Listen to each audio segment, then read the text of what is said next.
Hello, everybody. We are back with the Tokyo FinTech podcast. And today is the first time we have two guests. We welcome Alex Hui, who is the director and the co-founder at Moonstake, a staking operator incorporated in the Cayman Islands with an office in Singapore. Hello, Alex. Hi, I'm Alex. Thanks for having me. And then we've also welcomed Haichao Zhu, who's with the Algorand Foundation, and you're based in China. Yes, that's correct. Thank you very much. Welcome. We want to talk about two things. One is staking business, and the second is then obviously driving a bit deeper into Algorand. To kick things off, many people probably know blockchain at this point, but not necessarily all the mechanics that drive it. Alex, maybe we can ask you to explain what staking is and why such a hot topic at this point. Yeah, okay, sure. So the traditional proof of work is, well, there is many consensus model in blockchain, as you know, and one of them is the proof of work, which is pioneered by Bitcoin. The proof of work is like, okay, you mine the coin with the hash power or the process time by a computer. Of course, it uses a lot of energy, and in some cases, it's not totally fair because, well, the more hash power you have, the more powerful you are, right? However, there is another model called proof of stake, and the concept say that, okay, a person can validate a block transaction according to the quantity of the coins they have. And also there is algorithm as well. So validation power is not proportional to the hash power solely, but also other factors. So it's more fair and also it's a good alternative to the proof of work. And how do you make a business out of that? You know, the goal is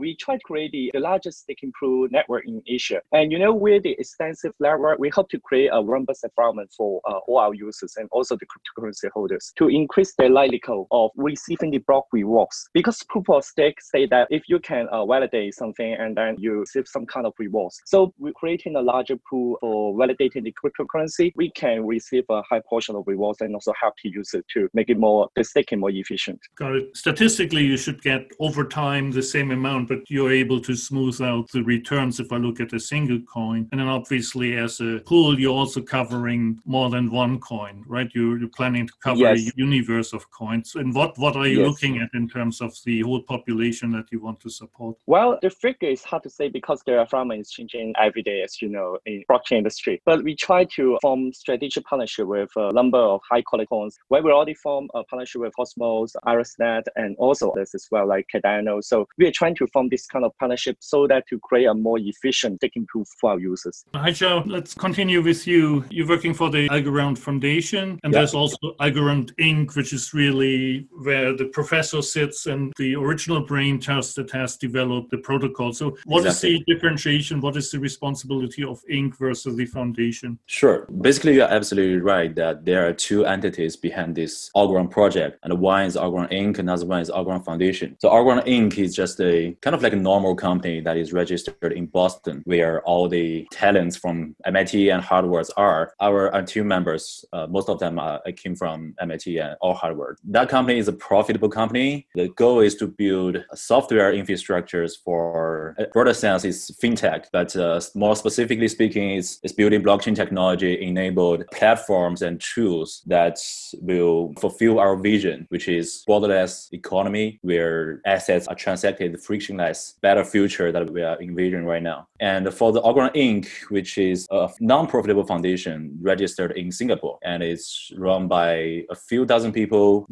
who are proficient in research and finance and a little bit of technology. And our job is to build the whole ecosystem around these Algorand technologies to empower the participants in the ecosystem to solve their problems and to incubate them. So this is the basics of these two entities. So the Inc. is the infrastructure, really the protocol and all the enhancements that came now also with 2.0. And then your job is to build the ecosystem, everybody who uses that platform to build a specific application. That is correct. Singapore is an interesting choice. I'm not a foundation and legal expert, but obviously 3-4 years back whenever somebody created a foundation, it was typically Switzerland rather than Singapore. I'm also not a legal expert, but I think just Singapore is just a better choice in terms of compliance and also tax. And also our CEO is based out of Hong Kong, so it's closer to us, and I'm based out of China. So we're all in Asia here, so we're happy it's closer to us. With what Alex said already about proof of stake, what makes Algorand different and special in the proof of stake spectrum? Sure. The proof of stake mechanism used in the Algorand blockchain is something we call pure proof of stake. So essentially, it means that we do not add extra incentive to the proof of stake mechanism. We just want to use the intrinsic incentive it already has. Let me explain this. So at this point, there's also actually a paper presented in this year's Stanford Blockchain Conference from a guy named David Schwartz,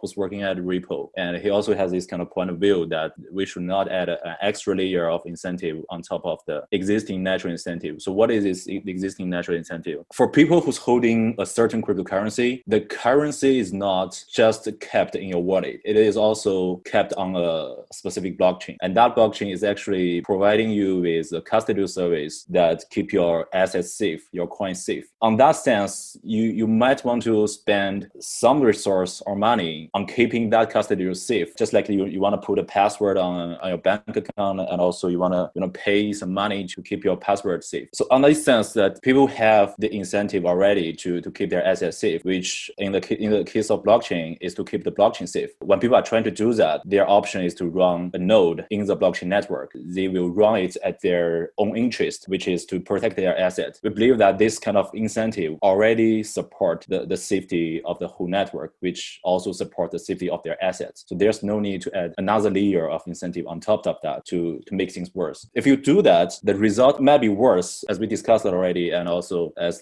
David has discussed in his paper. If you try to magnify the incentives, or if you try to add a staking and slashing mechanism to the protocol, then you could make it more messed up. Just that's the conclusion. I think I will send you a link to that paper. Maybe you can put it in the description of the podcast, maybe. We'll do that. So if you listen to this now, look down in the description. There will be a link, or maybe a few by the time we're done here, for further reading material. Next question, just to clarify, Algorand is completely pre-mined and there's no inflation. Is that correct? All the tokens are pre-mined, but they are not fully entered into circulating. There is a plan for circulating, which there are basically 5 channels for the tokens to enter into circulating. The first part is to build the ecosystem, which means the tokens will be used to award the participants who have contributions to the whole ecosystem. Those include the early backers who are running the relay node, which are very important nodes in the network, and also the later developers, and also our ambassadors, Algorand ambassadors, who are helping us to build the community. We have allocated these tokens as awards to these contributors. And another part is retained for the Algorand Foundation and Algorand Inc. Small part of it is compensation, and a large part of it is to keep the whole network running and to keep the whole foundation and Inc. running. I think 25% was allocated to public sale over the next 5 years, spread out a bit. Just contrasting that with Tezos, which has a 5% inflation, I think, and 1% of that goes to the staking as a reward, and 4% goes into ecosystem development on an annual basis. Actually, if you're not staking because there's more Tezos every year, you actually subject to inflation, right? Like with US dollar or other fiat currency, where exactly you have a static supply where the circulation increases obviously over time. Exactly. Whereas in the Algorand, you can compare this to the universal basic income, because like in the Algorand, the awards are distributed to all of the token holders, no matter you are running a node or not. So as long as you are holding a token, you are qualified to claim rewards for participating into the network consensus. This is actually also aligned with the design of the pure proof of stake. And so if the staking rewards get funded out of the coins that are already there, won't they run out at some point in time in the future, and there won't be staking rewards anymore? Well, maybe in the future, if we see that some situation we didn't predict, then maybe we could adjust the token distribution mechanism. But at the moment, right now, we don't have any plan to add some other mechanism to distribute tokens in some other ways. Okay, thank you. Alex, let me come back to you on that. Based on that explanation and the pure proof of stake versus the delegated proof of stake, like specifically in the context of Algorand, there's a role of a staking pool to smooth out the returns because you have in aggregate a higher allocation, but because it's not delegated, there isn't really that intermediate role then. From an economic perspective, because you're clearly running this as a business, are there more attractive coins to stake than Algorand because of the way the protocol is constructed? Algorand is one of the leaders in this industry as well. So we really want to work with all kinds of blockchain leaders to refine our business model and also to explore the possibilities in the future. Well, first of all, I think the project is very very high quality and they can inspire us to be a better company, then of course we really want to work with them, because I think forming strategic partnership is the mutual relationship. We really want to explore the possibilities in the blockchain industry because it's still very young, as you know. Of course, this is why it may not exactly is like, well, there are many things we still have to study, but at the same time, we really want to discuss with Algorand on what we can do in the future. Got it. If you have a number of algos to stake, at this point, there's probably not much else but to stake them. But given the focus of Algorand also on building a complete DeFi system, I think it's very fair to assume that even sometime in 2020, you get similar protocols coming out as like MakerDAO on Ethereum, right? Lending protocols. Then you basically have a choice with your coins. You can either stake them or you can lend them. And the economic decision would be to do whatever gives you the greater return. So in case that lending has a higher return than staking, would you rather lend than stake? Well, at the moment, we are still focusing on the staking part. And of course, for the lending, there are many regulations and also there is many things we really have to study before we move on to this part, because it will become more complicated. So we want to start with staking first and then move to other models in the future. Thank you. Haichao, then continuing with that theme again, looking around the Algorand documentation, it clearly stresses the DeFi aspect. Other blockchains might talk about traceability of food, and then we get to bananas on the blockchain and all these beautiful things. Algorand specifically talks about a decentralized financial system. And I think the first thing we saw was tokenization of 60 million real estate with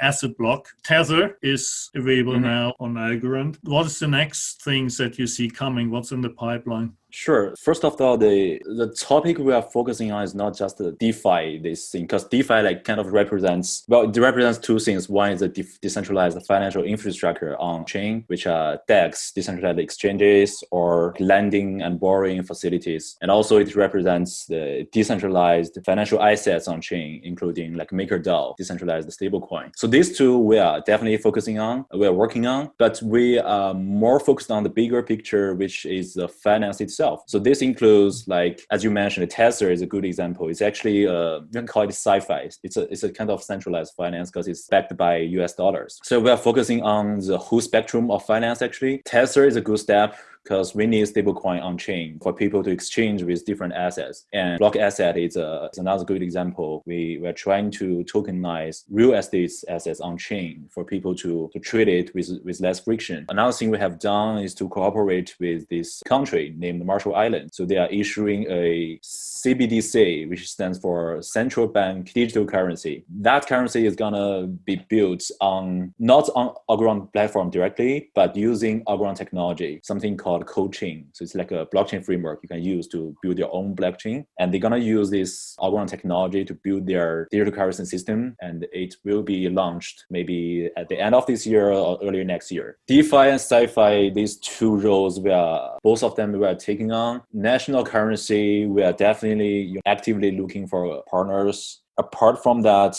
we also have some traditional finance business such as microfinance. It's called MoneyRun, and we are working with them to build their microfinance system using Algorand technology as well. So yes, a lot of them, and we are constantly looking for more use cases, and hopefully we could have something realizable at the end of this year. Right now, we have just started to partner with all these players. We are starting to build these things. At the end of this year and early next year, we will see a lot of applications coming up. So you mentioned co-chains already, and that's for me an aspect that's very interesting. And maybe the only comparison, probably more out there, but the only comparison I have in my mind is Polkadot and Substrate, where you have like side chains, right? It obviously becomes a philosophical debate of public versus private chains. With the co-chains, you're basically combining both concepts. Public Algorand chain that is permissionless, and you can run co-chains that are private sets that benefit from the security of the Algorand ecosystem, but then are permissioned to specific parties. And so any industry is concerned around privacy of information, whether it's like medical records or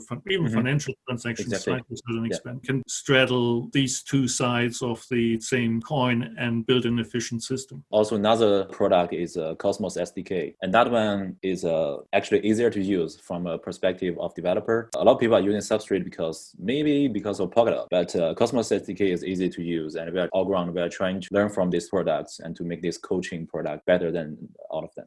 That was the second aspect of what you mentioned, to build an ecosystem and to get more apps being built. The key question is, how do you poach people from Ethereum and get them to build on your platform, given that Ethereum is still the largest ecosystem? Or you get new people, but what are the initiatives that you're driving to get developers on the platform? Sure. So first of all, to have these people build on your platform, you need to prepare enough tools and facilities for them, which means wallets, explorers, like MetaMask, the web browser plugin wallet. So we have set up a developer grant program for people to apply. And if they want to build such tools for us, they can apply to this grant and get some financial funding for their project. And after this step, we need to talk to the real application developers. You are absolutely correct that most of them are on Ethereum right now. So our strategy is to, on the one hand, talk with them, these players, and to see if they have some problems with their existing applications and products, such as if the Ethereum's super rate is limiting their user base growth, if the finality transaction confirmation time is too slow for them to build their applications. And if they do have these kind of problems, we will talk them into a new solution called Algorand, which is faster, which is cheaper. And on the other hand, we are talking with new application developers because we believe that,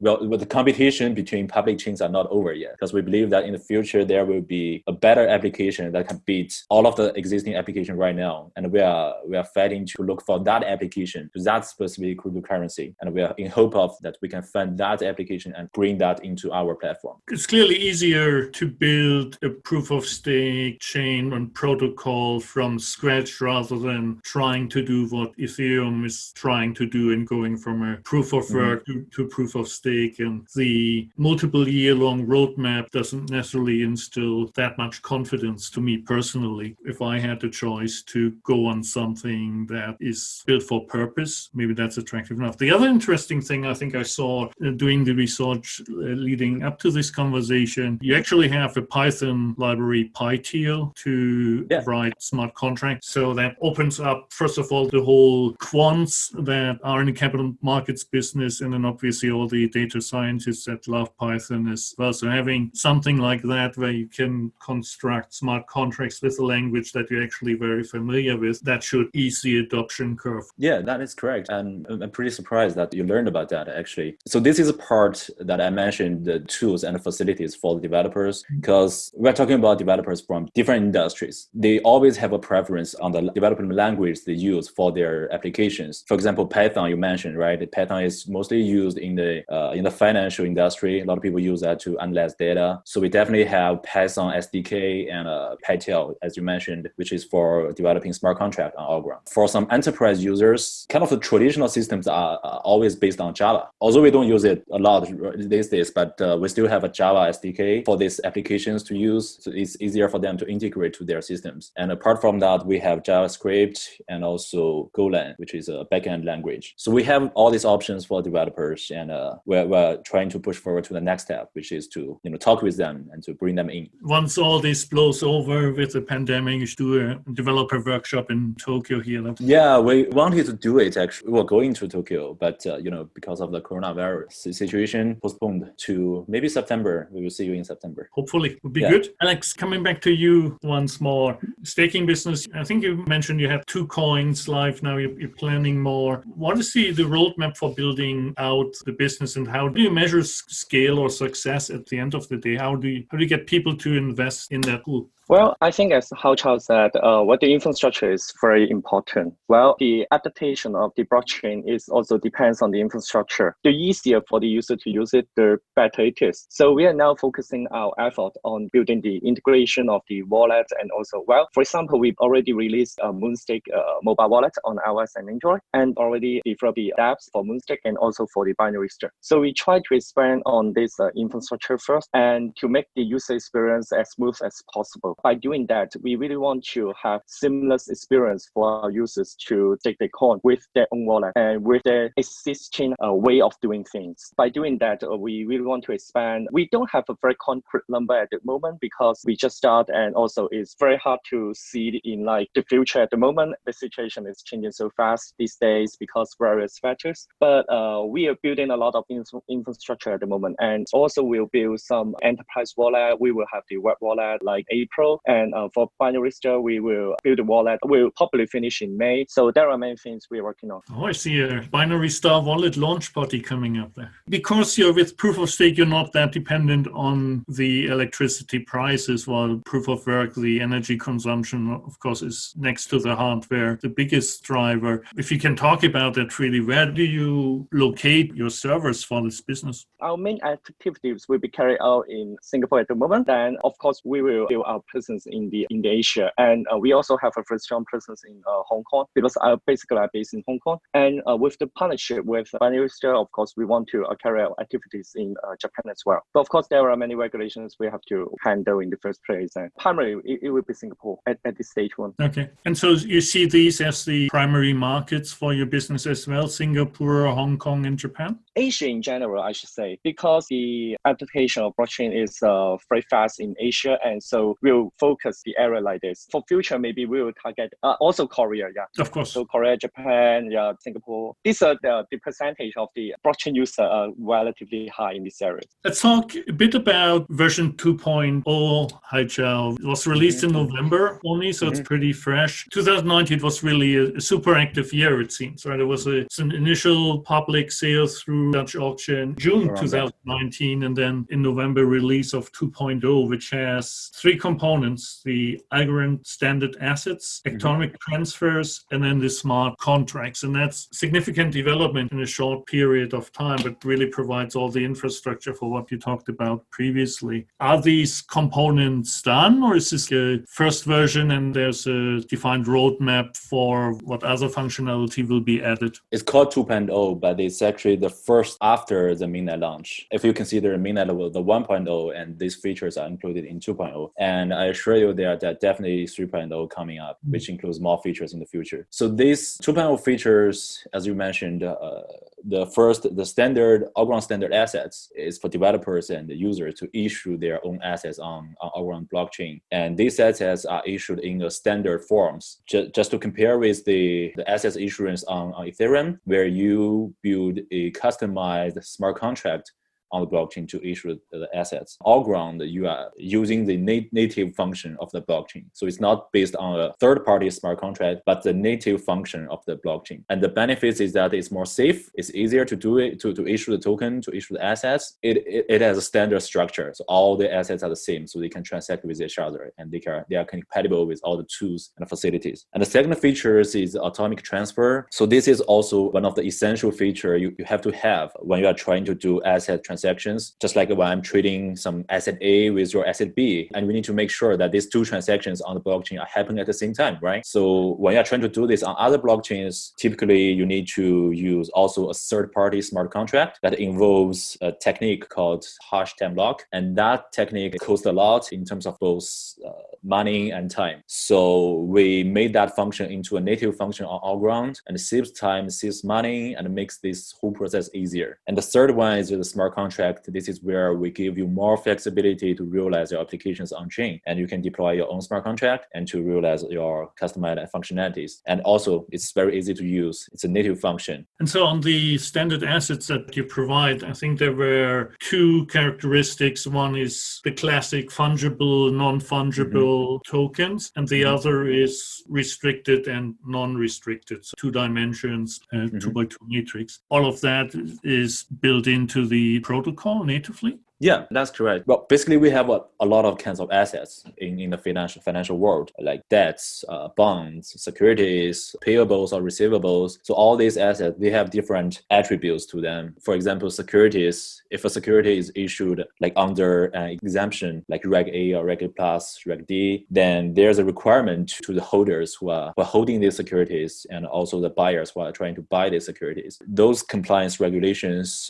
usually includes like KYC, know your customer, customers and anti-money laundering laws, AML. To hold these kind of tokens that represent these securities or buy them, you need to also comply to these regulations. But how do you do it on chain? Like, for example, on Ethereum, if you transfer a token to me, I don't have a choice but to accept it. Even though I don't have done any KYC or AML procedures, I can still accept tokens from you. To be fully compliant with the regulation, you need to have these features on chain that can restrict you from accepting any tokens, any assets. So this is a part that Algorand is trying to realize, is trying to bring on chain. And also for the fungible and non-fungible part, those are just really try to represent different kinds of assets. So fungible tokens may be like securities, bonds, and non-fungible tokens may be like horse or some collectible assets. There's always the question around forking, right? If you don't like a blockchain, it's a public, typically I can take the source code, can do a fork. Algorand has proven through formal method that it's not forkable. And that is beyond my mathematics education, unfortunately. Can you explain how you can formally prove that a chain is not forkable? This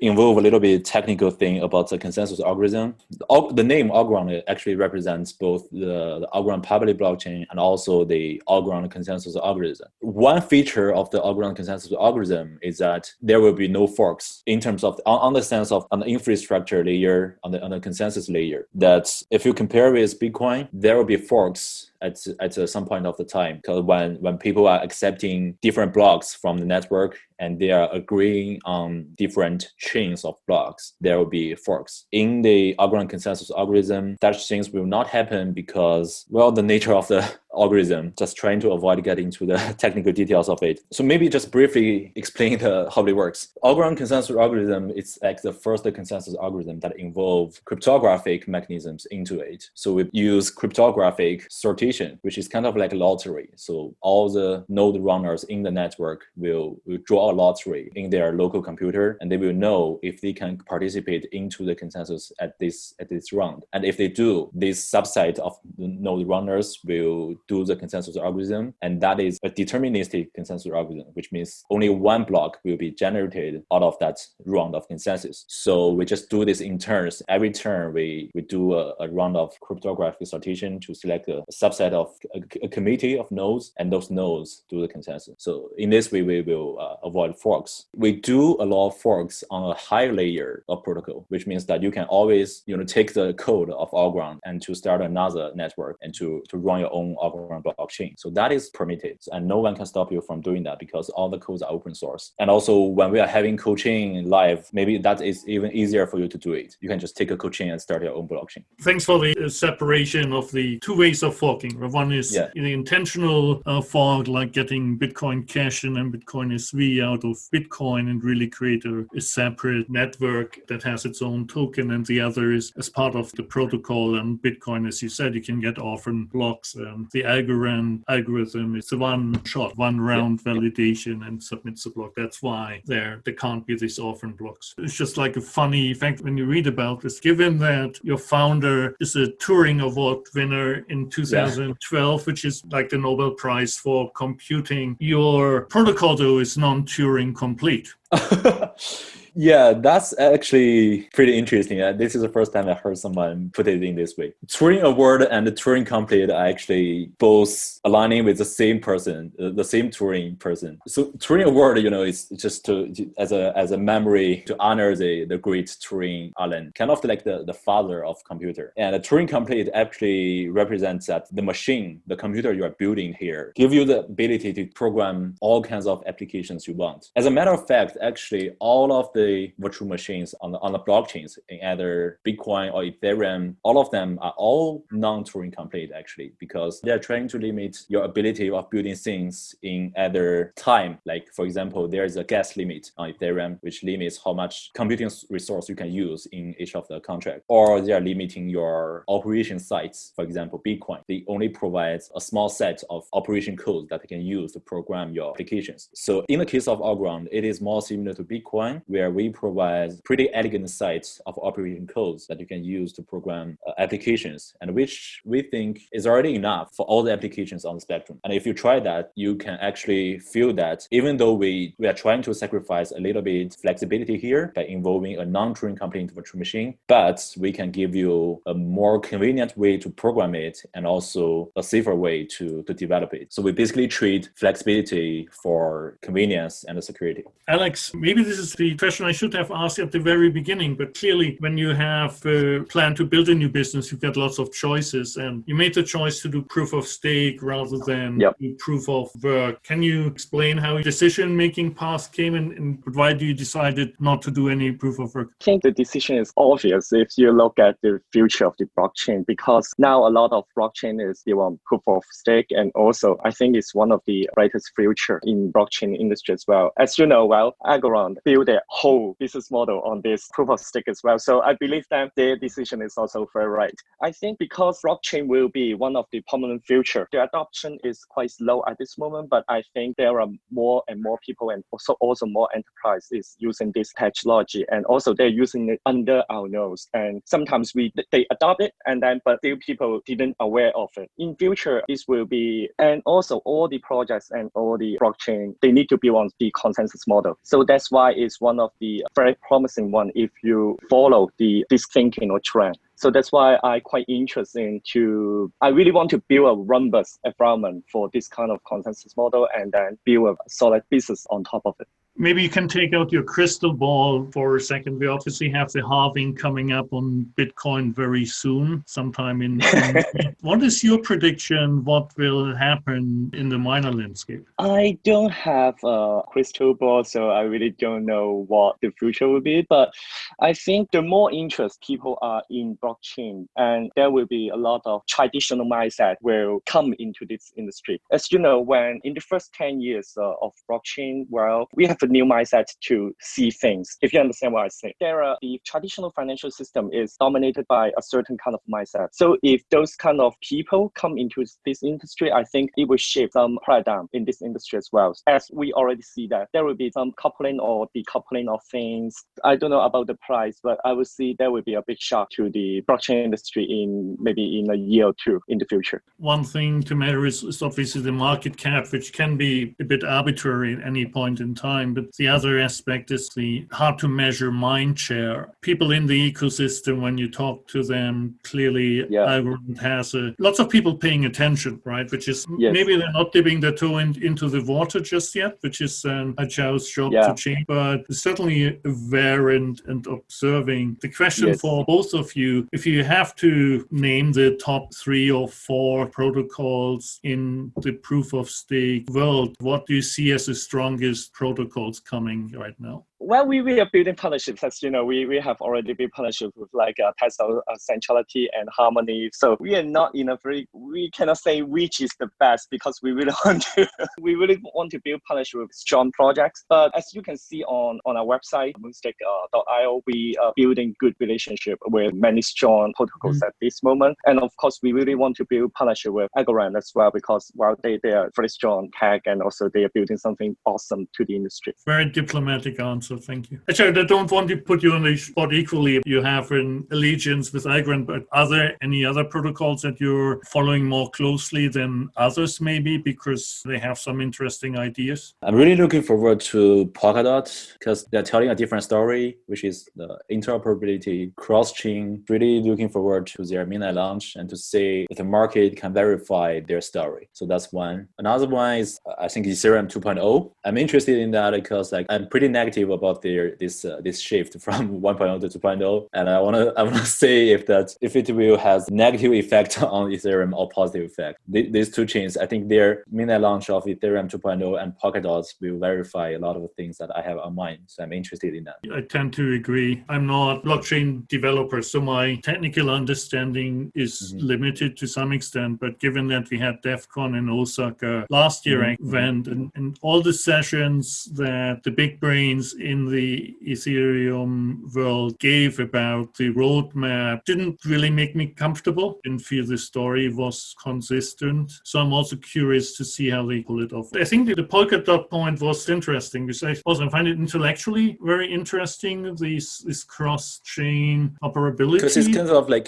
if you think about it, Polkadot is actually trying to create another kinds of needs. In the case of Ethereum is trying to meet the needs of the person who are trying to issue tokens and also build decentralized applications on the blockchain, using the blockchain as a decentralized computer. But the Polkadot is trying to create another kind of needs, which is that they believe those developers will not use a single blockchain for their application, but they will have their own blockchains all over the place. And their work is to connect all these blockchains. I think it's pretty interesting to say that if the market is gonna react as they wanted, that all these chains will be connected together and to create some emergence effect. And if they do, then I think it's pretty fascinating for us as well, because considering we're also building the co-chain, which is kind of the same category of product. So right. That's pretty important for us to learn from their mainnet launch. Right. To some extent, we haven't really figured out what to do with a single chain. So